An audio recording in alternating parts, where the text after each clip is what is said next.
आज हम बात करेंगे 5,000 रुपए की एसआईपी यानी सिस्टमेटिक इन्वेस्टमेंट प्लान और पीपीएफ यानी पब्लिक प्रोविडेंट फंड या एफडी यानी फिक्स्ड डिपॉजिट के बीच के अंतर की।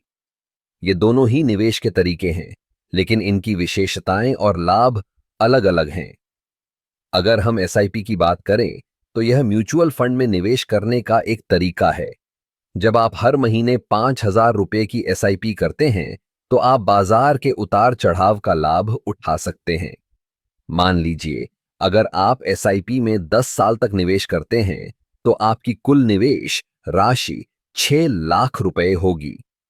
अगर हम एक औसत रिटर्न की बात करें जो कि 12% के आसपास हो सकता है, तो 10 साल के बाद आपकी कुल राशि लगभग 12 लाख रुपए हो सकती है।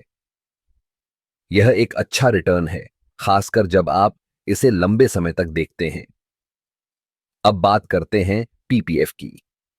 पीपीएफ एक सरकारी योजना है जिसमें आपको 15 साल तक निवेश करना होता है। इसमें आपको हर साल अधिकतम 1.5 लाख रुपए निवेश करने की अनुमति होती है। पीपीएफ का रिटर्न लगभग 7-8% के बीच होता है।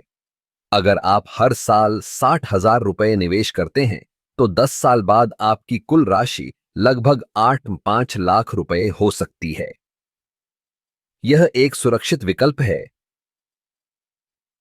लेकिन रिटर्न एसआईपी के मुकाबले कम है। अब एफडी की बात करें।